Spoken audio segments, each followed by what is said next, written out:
Hey, folks, welcome to Free Press Sports with Carlos and Shawn. Back from California.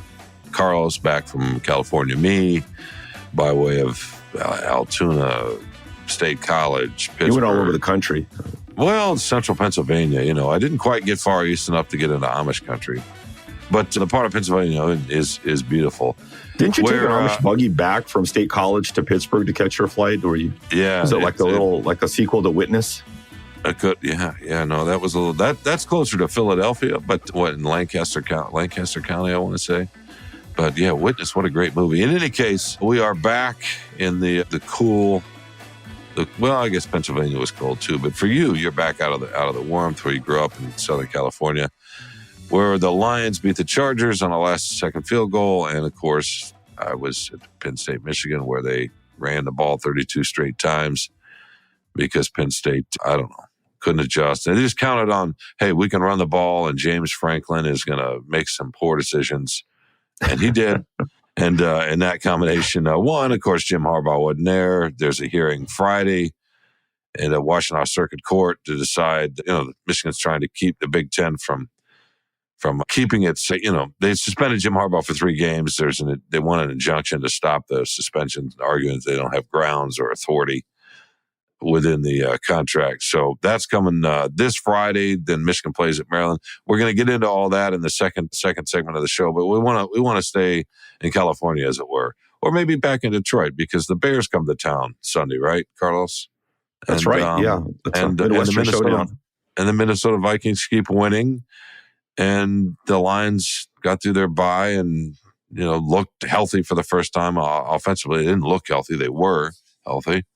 So there's a lot to pick through. What you think? Where's your head at with this team? Are you buying the national hype? Everybody's jumped back on the bandwagon. I keep hearing Super Bowl banning about, starting with Tony Romo.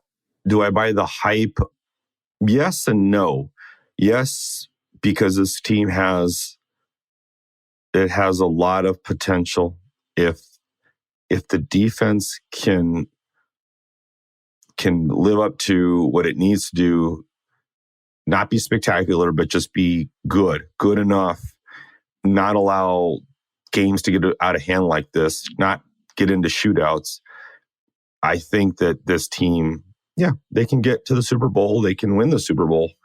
They're that good of a team, that well-rounded of a team, that complete of a team. I think that this is the best team we've seen in our lives, in my life at least.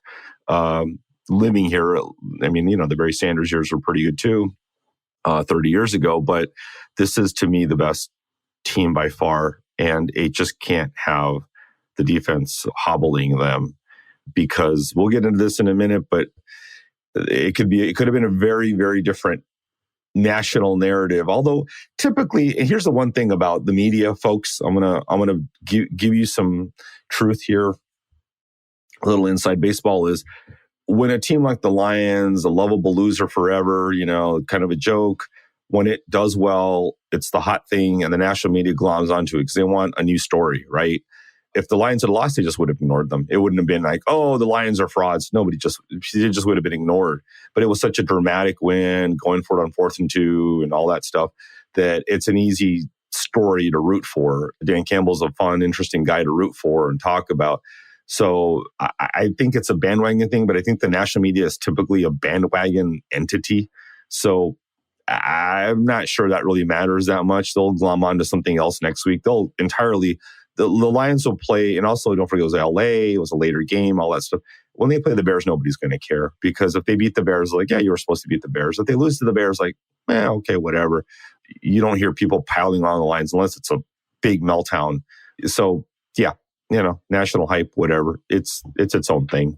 Yeah, it may be easy. I don't think of it as a bandwagon. I just think they're journalists, when we say national media, we're talking about a sport. Some are journalists, and a lot of former players, right? Or some have been broadcasters, and they're journalists too, of a kind, I guess.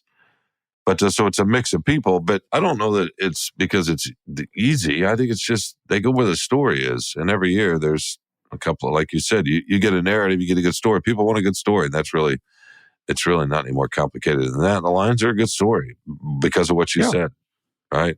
So why Well, would yeah, they're a good story, but why would you want to Ken go where the Dorsey good getting story fired is a good story too. You know, I mean, they go where the stuff it's like the stuff that stands out, right? That's what they're going to jump on. Yeah, they And go the with Bills are they go with the frauds and source. Ken Dorsey and all this stuff, and you know, but yeah, I mean, but they don't tend to, unless it's a train wreck like the Bills, they kind of ignore. I think they ignore losses a little bit more than they do, Well, dramatic wins. it depends on the context, right? Like if the Bills had lost like this 6-7 years ago, yeah, they wouldn't pay attention. It'd be like the Lions. But because the Bills got Josh Allen, started getting better, and then Buffalo had that iconic playoff game a few years ago, right? Back where Josh Allen and Patrick Mahomes are going back and forth, and Kansas City scores with 13 seconds. They get down and get a field goal. I can't remember how many yards, but that was one of those all-time playoff games. And the Buffalo Bills were young, and they had this swashbuckling quarterback. Bills Mafia. Right. And so there's expectation. The minute there's expectation and the expectation is based on something that you showed, not just, wow, we think they might be good. The Buffalo Bills actually showed it. And when that happens, then they're like, oh, okay, this is going to be one of the next Super Bowl contenders for a while with this quarterback and this young crew. And they're struggling right now, and it's gotten difficult through a series of injuries, poor play, whatever. And that makes it interesting. And so they're jumping on it. But if Detroit does this, let's just say they have a really heartbreaking but memorable loss in the playoffs this year, based on what we just saw this season, the last part of this last season. And then they come out and, I got to watch what I say here. This is a family newspaper. They come out and struggle next year. That will be a story. That'll from the national media, like, oh, the Lions team, we thought they were going to be this, and now they've fallen apart. That'll be a story too. It will be, but I don't think. I mean, right now, like I said, I think that it's the hot thing, and everybody likes to talk about it, and it's an interesting, it's a wild game, whatever. But I don't think the national media really.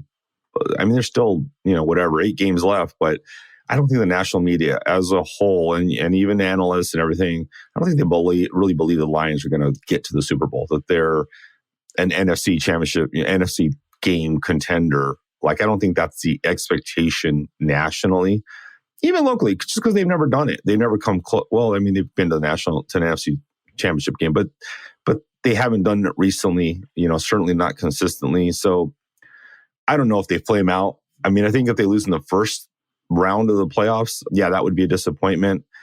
But if they lose narrowly against a team that's hot, I don't know if that's nationally, that would be like, fire alarms going off. So it'll be a different story locally.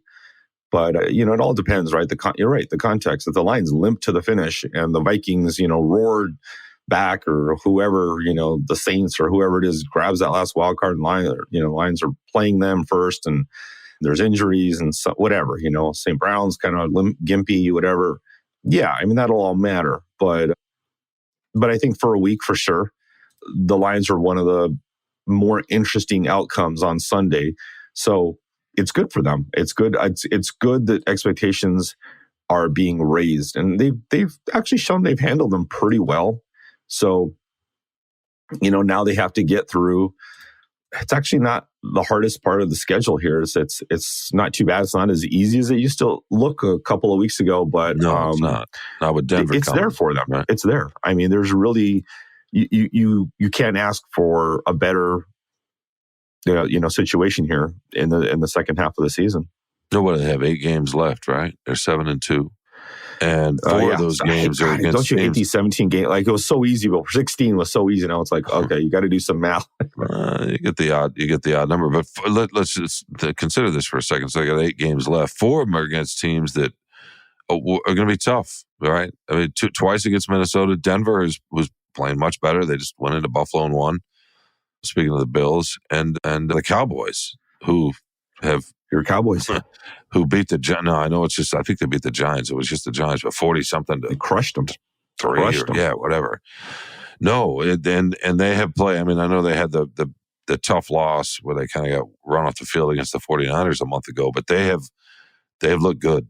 So that's 4. And then you got the Bears twice, the Packers again, and then there's another team that's escaping me. I can't remember. The Saints.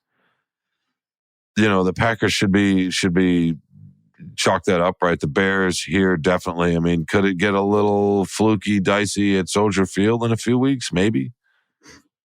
Right? But Dan Campbell, and everybody in the NFL talks about this that knows the NFL, and Campbell talks about this all the time. It's hard to get a win. He told his team after the Chargers, he's like, hey, did you see the speech?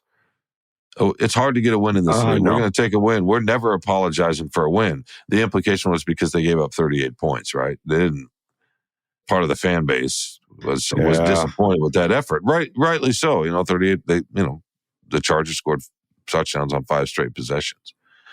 But you're right. The schedule is. I mean, we were thinking about it very differently 2, 3, 4 weeks ago, for sure. It's not a cakewalk at all. I don't expect them to go 4-4 just because they're playing 4 good teams and 4 not so good teams.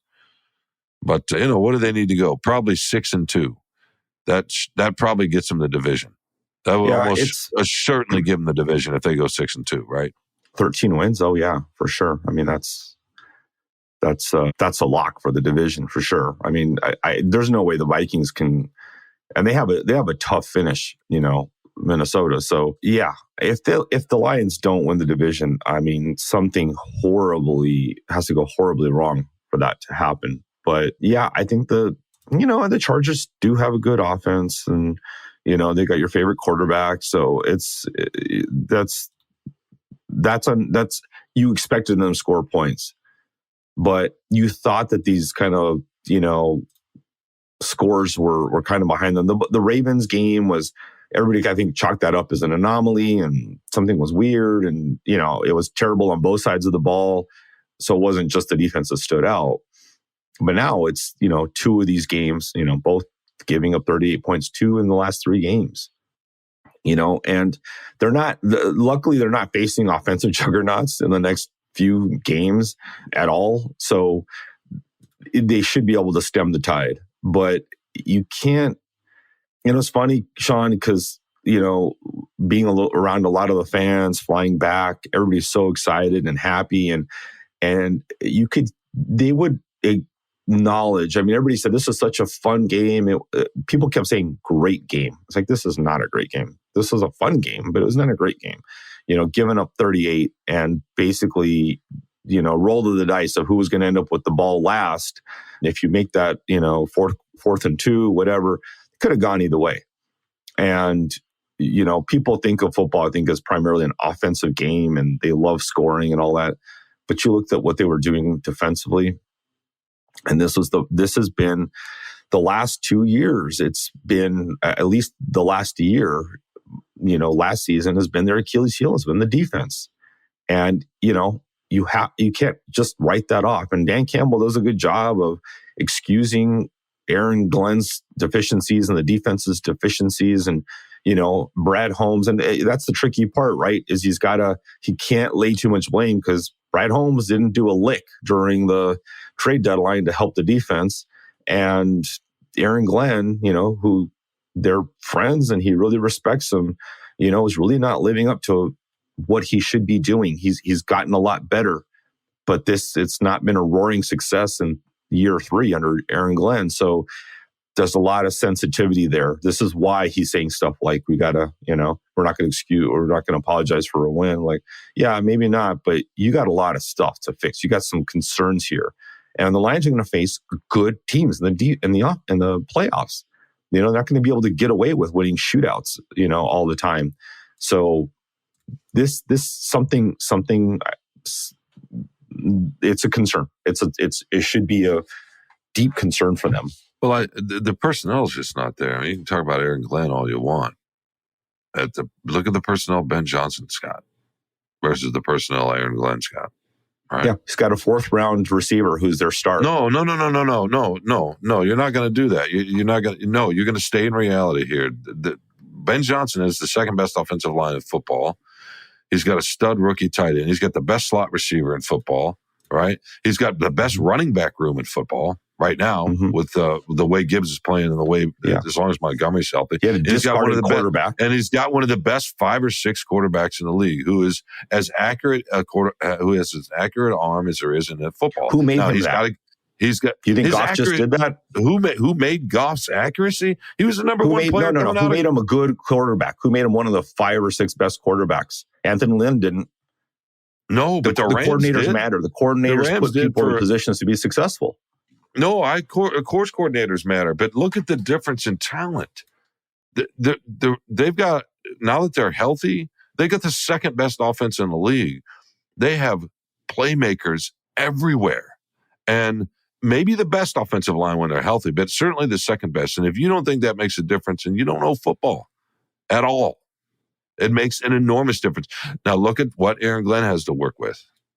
What's he got to work with? Number 2 overall pick, 2 out of the 3 second round defensive tackle, third round defensive tackle. No. Look at what's on the field. Look at what's on the field. Number 1, first round draft pick as a linebacker. Yeah, as a rookie, right? Look what's on really the good field. Rookie. They lost their best safety to injury. They lost their second best pass rusher to injury, right? I mean, losing James Houston was huge. They can't get consistent pressure. Aiden Hutchins, the only one's doing it. The only one who is doing it. Tracy Walker's coming off an Achilles injury. He's not the player he was before he got hurt. Right. Kirby Joseph is good, but he'd be better with C.J. Gardner-Johnson next to him. They lost Emmanuel Mosley. He didn't even get to play. He played how many snaps before he hurt his knee? Right. So go get Montez Sweat, go get Kevin Byard, go get somebody at the trade deadline then. I mean, that's a different argument. They feel like they're on a plane, whatever. I'm just saying, Aaron, that's a different discussion. Aaron Glen doesn't have near the talent Ben Johnson does. But is it the chicken or the egg? Do you think Amon-Ra St. Brown would have been great on any team? Any team, even with the bumbling offensive coordinator? That's a disservice to a guy who has an innate feel of how to get open, some of the best hands in the league, and who works his tail off. Right. Who absolutely works his tail off. And who's also put in position by his coach to make plays and to open space up and to all that stuff for him, right? Really? What's it look like when he doesn't play? Does it look like the same offense to you? No. He's a very good player. He's a great player, borderline great player, but very good player. But I think the offensive coordinator matters. It's not just him. It's not talent, Shawn. I mean, I know you love basketball and all this talent. No, coaching talent isn't just the only thing. You're not just born with it. Like, okay, I'm great. Of course, and that's why he was a 4th round pick. Why wasn't he that great at USC then? Because they didn't know how to utilize him as well. He was really good. He didn't have Caleb Williams when he was playing there. He was good at USC. No, right. Because scouts looked at him and thought this and that, the other, whatever. They miss all the time. We all do. It's how it goes. I'm talking about who's good and who shows up. And the fact is, the difference, it's imbalance right now. The lines are imbalanced. Now, getting Houston back, getting seated, if they get Gardner-Johnson back, that might help some. And they're still not going to be a dominant defense, right? But no, there's a reason they have what I think I saw yesterday. That's the second best offense in the league. They're tough and they're healthy. This is the first time all year they've been healthy, right? Yeah. I mean, they're good. They're really, really good. And when you can protect, I mean, Jared Goff against a pretty good defensive line, Jared Goff didn't get sacked. I mean, it's really something. The offensive line is great. I mean, there's no question. I just think that the coordinator does matter. He's gotten the most out of Jared Goff. He's gotten the most out of a rookie tight end. Out of St. Brown. These guys. I mean, even the role players, the Khalif Raymonds and Josh Reynolds. He gets something out of them too. That's what we're not seeing from from Aaron Glen is just he doesn't seem to get the most. Like the one guy last year was Malcolm Rodriguez, right? Like he did more than anybody expected him to do last year when they really needed him because they were really thin on linebacker. But he hasn't he hasn't seemed. I mean, James Houston was a good example too. I mean, I don't know if that's is he going to be what he was in 1 year? Maybe not. We'll see. But that was that was probably the shining example of getting the most out of a guy that you can that isn't a number one pick. So Jared Jacobs, not a lockdown guy, but he's playing the best ball of his career. Alex Anzalone's playing the best ball of his career. He's good. Is he a dominant linebacker? No, he's not. Yeah, I don't know. Give Aaron Glen the quality defensive line that Ben Johnson has on his line, and then see what happens with everybody behind him. You got to have the number 2 unit, in the NFL to not get blown out. I mean, you're just not going to ever win that way. You've got to have decent players, but not great players. You don't have to have great. I mean, when the Lions were roaring with Ndamukong Suh, I mean, he was their dominant player. They didn't have amazing other players on that defensive line. He had one great player. Really good defensive end. He was pretty good when he was healthy. He was great. Who? He was from BYU. Why can't I think of his name? Yeah. He was great. Yeah. He just couldn't stay healthy. No, they were good. He was really good. Yeah, what happened when the Lions went to Baltimore a few weeks ago and they couldn't protect Jared Goff and their line was bad. They didn't have Ragnow. I don't think they had Jonah Jackson at that point. Those guys are really, really good. Yeah, and they couldn't protect Goff. How did Ben Johnson's offense look then? That was a weird. And every team has this. They have their slip-ups, they have their face plants, and it wasn't just that they couldn't protect. It wasn't couldn't do anything. They couldn't catch. It was everything. They couldn't. I mean, they were. I think that was Gibbs's first game. Maybe I want to say that he started. Yeah, he looked good. Most of the carries, but Gibbs showed some progress. No, it was Montgomery got hurt. I think is it? That was his first game. They didn't have Montgomery, but Gibbs looked. Yeah, no, Gibbs showed some promise that game. He's got a burst. Was the first one. He can make some stuff happen, but Goff didn't have time to throw, and that was the game. And that's the thing about Goff. And this is, you're right about the quarterback issue. The plays that we saw Justin Herbert make in San Diego, the plays you saw Joe Burrow make, later that night or that same day, I can't remember, when the Bengals played. These top quarterback plays. Jared Goff can't make those plays, right? And we'll see. That's a different discussion for a different day. As long as they have this offensive line and they're healthy, it may not matter. But when he doesn't have time to throw, the offense shuts down. So it doesn't matter how good Ben Johnson is at that point. If you got a different quarterback, it can extend plays, maybe, right? Yeah, I mean, he doesn't do that. What he's not dynamic the way those guys are, for sure. There's no question about that. He's accurate as heck, though, isn't he? Super accurate. I think he's also gotten better about making some really tough throws in tight windows. And I think that's you gotta play the hand you're dealt, right? I mean, they don't have Jamar Chase, but they have, probably a better offensive line. I don't know what the Bengals offensive line is, but, so you go with that. You have one really good running back and another one that's showing a lot of promise, and so you have a potent run game. So you build around that, right? If you have your offensive line, you go there. And that's been smart. And you can win that way. You don't have to have, Patrick Mahomes doesn't win the Super Bowl every year because you can do it different ways. No, he doesn't. And Jamar Chase is fun to watch, but is he any more critical to moving the chains than St. Brown? No. He's not right now. I mean, St. Brown's on pace to have a 1,500-yard season. People get lost sometimes just because he's not 4-3 running down the sideline, making an acrobatic catch, high pointing the ball with one hand, right? Yeah. But when it's third and 7, he's not a deep threat the way that Chase is. No, but when it's he's not. But when it's 3rd and 7 and it's in the fourth quarter and you need a first down, St. Brown, I'd rather have St. Brown. Of course. I mean, yeah. It's. Yeah, I think there's more versatility with him, and also the pitches and the rounds and all that. I don't think they do that with Chase as much. No, I'm with you, man. Aaron Glenn definitely's got to get better for sure, but he doesn't quite have the talent. And you're right about the trade deadline. Maybe they could have added somebody or whatever, but they feel like they're on this plan, and Who knows? Maybe they're ahead of schedule. I don't know. They're 7-2 for the first time since what? The 60s? 30. I would say 30 years not ahead of schedule. They're probably doing a little better than people were hoping or expected or whatever, but you got to show something in your third year. You can't. And they started showing it obviously at the end of last year, second half of last year. So that definitely helped. But you got to make some noise in your third year or people start losing patience.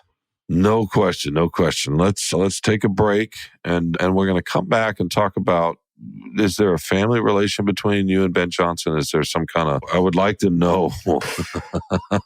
Let me just say, hey, let me tell you this about, are we going to talk lines more on the other end? No, we can if you want, but we need to talk Jim Harbaugh and Michigan football too. Yeah, but I will just say this about Ben Johnson is I heard this from fans on the plane. I've heard it before, but especially after that game, Ben Johnson, the Lions are so great. It's such a fun team, all this. And hopefully he comes back. Yeah, I think he might come back. Wouldn't it be great if he comes back? Like, people are just living in la la land thinking like, I hope he comes back. And part of it is, the BS line of, unfinished business after the Panthers thing didn't work out. People, well, do you think that's true? And I know you've argued about this a lot, but it's like, no. The guy's not coming back. I mean, why would he come back? It just doesn't make any, sense. But it's hopeful. It's wishful thinking because they know he is a special coach, and we haven't seen him. We haven't seen anybody like him with the Lions for ever, probably. So that would be a huge loss. But that's down the road. But no, we're not related, Shawn, unfortunately. Yeah, I just didn't know if there was any distant relatives crossing paths or anything like that. All right, let's take a break. We went on way too long because we started arguing about Ben Johnson like we always do. And listen, please, folks out there, Ben Johnson's a fantastic coordinator and may well be a good head coach. We'll see. They're very different jobs, but he's one of the best coordinators in the league right now. And I think the play calling, the rhythm, the way he lines up, you never know what's coming, right? And I think, but I personally think Dan Campbell has a hand in that too. And that's what makes these, aside from their talent, that's what makes them so good. You have no idea what's coming because they do everything really, really well. And that's hard to stop. And Ben Johnson has a great feel for when to do what and to keep people guessing. And that's a nice segue into our next one, because if you know what's coming, right? If you know what's coming, does that make a difference? If you have somebody's signs, does that make a difference? No, we don't need to rehash all the sign stealing, but let's go back and talk some Michigan football and some legal stuff, I guess, if we have to. Oh, legal stuff. Oh, that's just a headline. Oh, yeah, that's awesome. All right, we'll be right back with more Free Press Sports with Carlos and Shawn.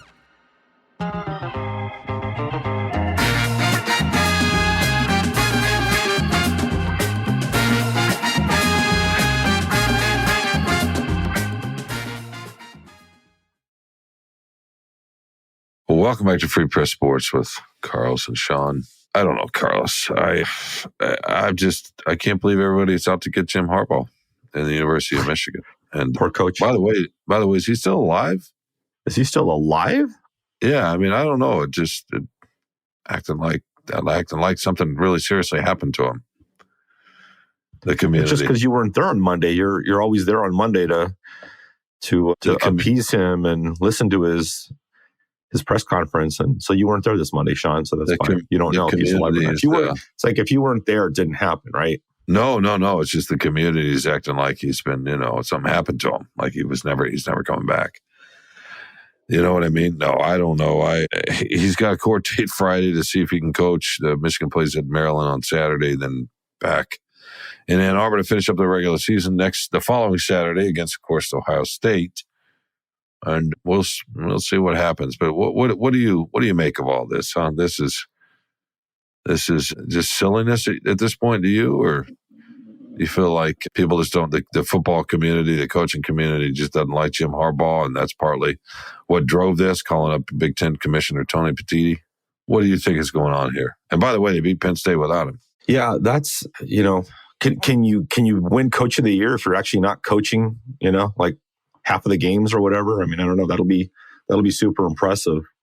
Yeah, that's the thing that it's, in the big picture, like does grand scheme of things, the Big Ten's created more drama for itself than it really needed to have.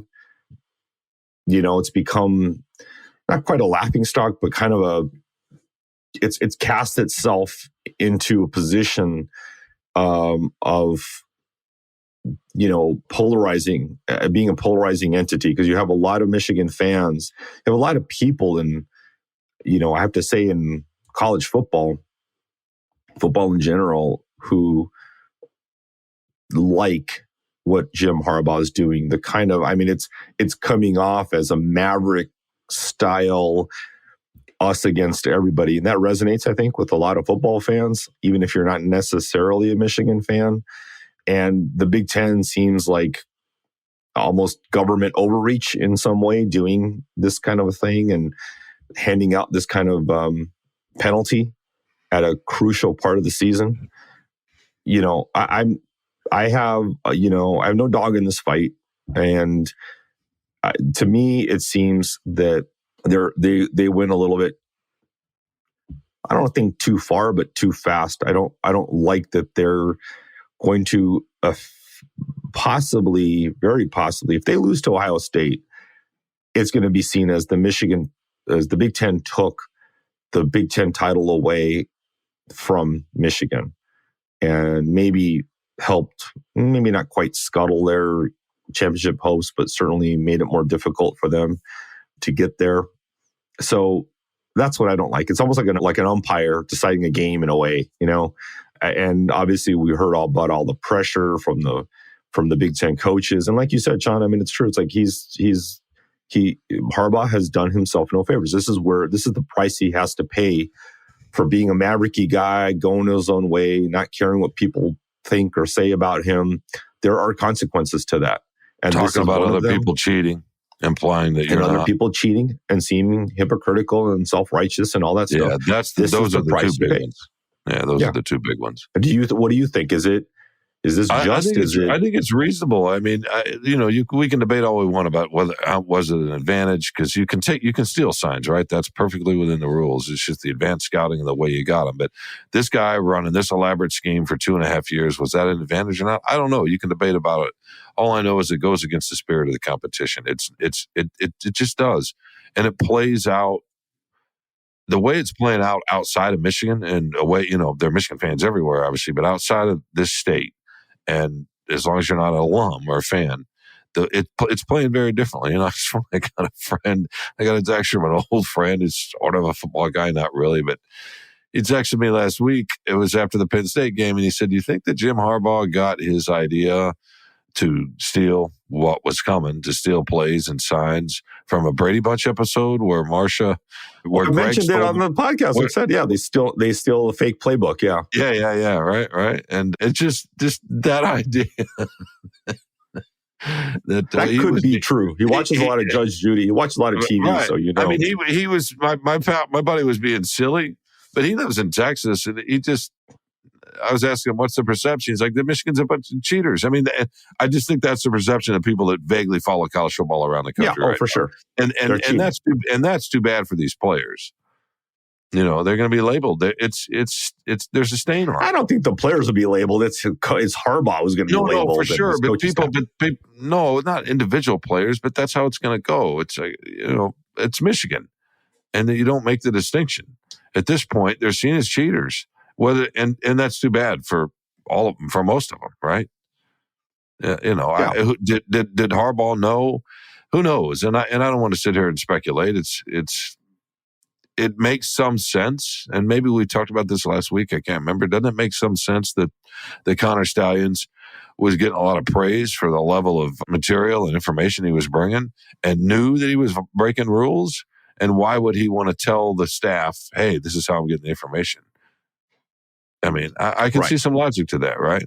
On the other hand, how do a couple of them not know? So it's hard to know. It is hard. And let me ask you this. Let me give you this scenario. If these coaches really hate Harbaugh that much, if they want to stick it to him, wouldn't it have been better in the long run to wait and have the Big Ten hand out the punishment next year and tack it on to the NCAA punishment that's coming. And then this would definitely maybe make him consider going to the NFL a lot more. If he's going to miss God knows how many games, 6 games, 7 games, or whatever it might be, you could get rid of him once and for all, versus this is only gonna embolden him and make him like, no way, I'm coming back. I'm going to stick it to you. I'm going to win Big Ten title after Big Ten title. I'm never leaving now. But you could definitely encourage him to, maybe this, Jim, this is the push you might need to just pack up your bags and go to wherever, Vegas or something. Yeah, no, I mean, maybe it's possible. And I don't know that they're going to find any direct link, but that's sort of beside, I mean, it's not beside the point, because if there were a direct link, if they do find one, then obviously he would be out of his job, and he would be out of a job, and whoever else was part of it on the staff would be out of a job. So yes, I don't want to diminish that or minimize that at all. But this whole whataboutism thing, it's frustrating, because what they did was different. It was a different, when I shouldn't say what Connor Stallions did, right? Which, by the way, Michigan is not denied. Nobody's denying. I mean, it's the reason he resigned. And I think that's why the Big Ten acted. And you look at it, looking on the face of it, it's like, okay, they were doing something that's may not be that egregious in a way, but it's the way it feels. That's the problem with this. It's the way it feels like it's fair competition. And I know that maybe you shouldn't adjudicate based on how something feels, but I think that's why the coaches were upset. The other athletic directors were upset, in part, sure, because of Harbaugh's personality and the sanctimony that he's laid on thick for the last 8 years, no question. But it's also, and maybe there's some jealousy in the Michigan success and the resources the school has and the alumni, the donor base, all of that, maybe, for sure. But it's also, it goes against the gut of how you feel of when you step on a field of play. And I think that was driving it too. And the Big Ten's looking around saying, God, everybody thinks we got a school that's cheating on our hands. They're not denying it. We need to do something. We could fine them. I don't know. 3 games seemed about right to me. It doesn't. At this point in the season. Yeah, he could be with his team for 6 of them. He's only not with his team for 4 hours out of the whole week. I just don't. To me, they're pretty important lucky. 4 hours, though. No, for sure. And a coach and a coach makes a difference. But he had a guy running a scheme for 2.5 years to violate the rules. I don't know. To me, it's worse than, he got 3 games at the beginning of the season for something I don't think affects as much as what just happened with Connor Stallions. The thing about it is nobody knew this guy existed, right? Nobody knew Connor Stallions existed before this happened. How many other guys do we not know who exist, who are helping the program in some way, in unseen ways? And to think that, yes, I mean, to me it feels like it's part of a massive organizational effort, right? And Stallions is just a small part of it. And yeah, maybe he was getting praised and did some good things, but we don't know, was he, batting 1,000 on everything, on every side, or was it good results, but not necessarily great results, and didn't, I just don't see, it's going to be so hard to prove, like, unless Stallions actually talks and whether he's credible or not. On top of that, how much Harbaugh knew, to think he has that much control and knowledge over every grad assistant, every whatever, out there, I don't know. I don't believe, I could be completely wrong, I don't believe that Harbaugh would be dumb enough to have a direct knowledge of this and direct, That seems stupid. It seems like it's too much at risk. And, on the other hand, Joe Rexrode, former colleague of ours here at the Detroit Free Press, who's a columnist for The Athletic in Tennessee now, called up the other day and he said, I've never been able to understand how they were able to beat the Buckeyes. And it just seemed like some of those runs, especially, and they knew what was coming. And it was funny. But that's what people are going to think. I mean, obviously Buckeye fans think that, but who knows, man? We'll see what the judge says Friday. We'll see if he's back on the sideline in College Park, Maryland on Saturday when they play Maryland. the Maryland Terrapins. And then, of course, who knows? Maybe they'll say, hey, you can sit this one out and you can come back for Ohio State. That'd be kind of fun. But in any case, we'll have all the coverage you could ever want in the Free Press over the next 4 or 5 days as we watch all this play out. Let's take one more quick break and then come back with Carlos's favorite thing on Free Press Sports with Carlos and Shawn.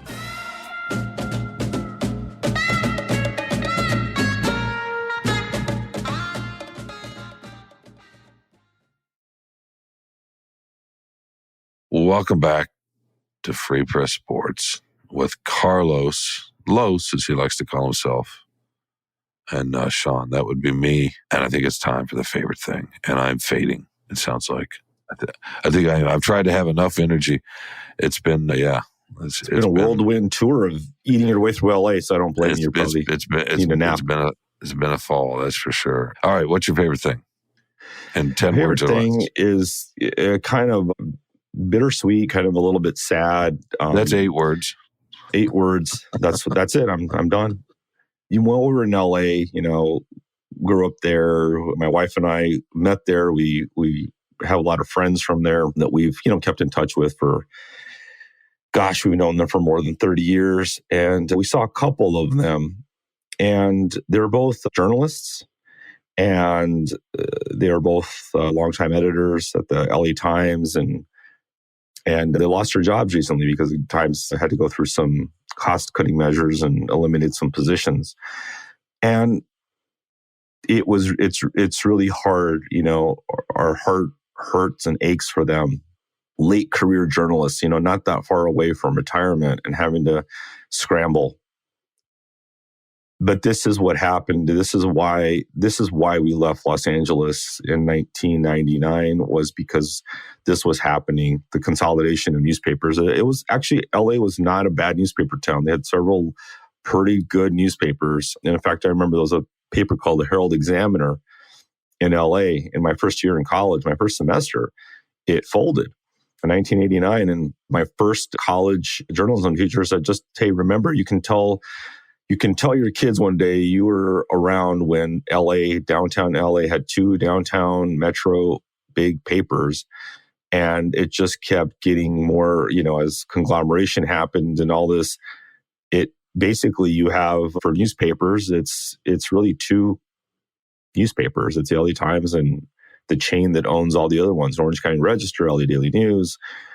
And it's become very hard to have jobs as a journalist in that town. And as much as I miss Los Angeles, as much as I really like going back there, and we have friends and family there, I always knew that it was going to be almost impossible to return. And people have asked that, and like, oh, would you ever want to go back? And it's like, yeah, if it was a fertile professional, ground. But that's one thing that also, the sweet part of this is that I've really, really enjoyed working for the Free Press. I had more fun at other papers when I was younger, as a young journalist and young people, and how life is that way when everything's new and exciting. But the Free Press is such a great paper. It has great people, a great tradition. We do great work. We're capable of that still, even though things have changed. But I will never regret coming to Detroit and working for the Free Press. It's been by far the most satisfying part of my professional career. And you know how it is, Shawn. I mean, you're a journalist. It's different. You're not a business person. You're not an accountant. It's in your blood. If you're a journalist, it's in your blood. It's what you train for. It's who you are in many ways. Even I left the business for a little while, but I was still consider myself a journalist. That never leaves you. So it's always, every time these kind of things happen, when I hear friends and family or journalists and having a hard time in the business, I always think about, we've been lucky to have the kind of stability at the Free Press and in Detroit that a lot of other people would really hope for. So I hope that Anjanek gives me a raise now after I said all this. I hope that this is really what it's about. But yeah, it was tough. It was tough to hear those stories from our friends, but it just made us that much more appreciative of what we have. Well, I'm sorry to hear that for them, and knock on wood for us. I keep mine short and sweet. There are a lot of things I could pick pick through from the last 7 days. But how about this? I love getting off the, I think about this sometimes. I love getting off the plane at Metro.